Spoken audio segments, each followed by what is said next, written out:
the beginning of time, we've been seeking to understand ourselves and our universe more completely. Now, there have been breakthroughs in the sciences, in physics, medicine, psychology, but at the same time, there's also been a revival in the intuitive sciences, in astrology, numerology, and palmistry. Now, the intuitive science builds a bridge between inner and outer reality through the use of metaphor.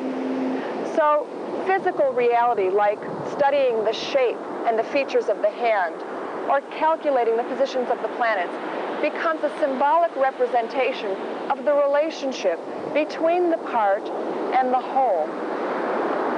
Palmistry is actually three distinct sciences. The most modern of the three, dermatoglyphics, is a study of the fingerprint patterns and other palmar patterns in the hand. Since the 40s, there's been documented research which has correlated particular patterns to a variety of mental and physical conditions. There's also chirogamy, which is a study of the shape of the hand. And last but not least, chiromancy, which is a study of the lines themselves. Now, since palmistry is an ancient intuitive science, its origins are unknown.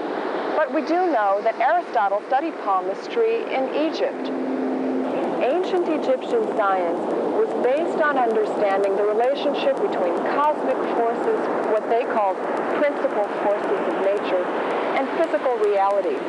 Now, instead of calling these forces the force of gravity or electromagnetism, they named these forces after particular gods and goddesses. So mythology was actually a symbolic code describing not only the nature of these forces, but how these forces interact with each other to form consciousness. In human consciousness, they take on what's called psychological archetypes, which form human personality and character. Given world history, it's no surprise that the parts of the hand are named after Roman gods and goddesses.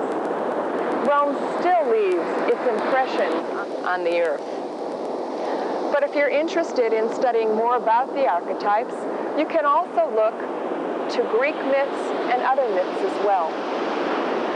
The modern world is beginning now to rediscover the elegance of ancient systems of knowledge.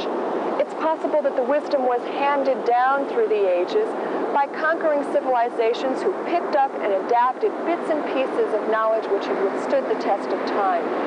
For all we know, the Romans may have translated the wisdom of the Greeks into their own terms. And likewise, Hellenistic culture may have gained much from the Egyptians. We still don't know the source of the Egyptians and how the system came to Egypt. Perhaps we have to look to the dawn of civilization, to pre-recorded history for the roots of this wisdom. Legend has it that though Atlantis was never conquered by a foreign foe, emissaries were sent forth from Atlantis before the fall to take the wisdom and knowledge of this ancient land to the four corners of the earth.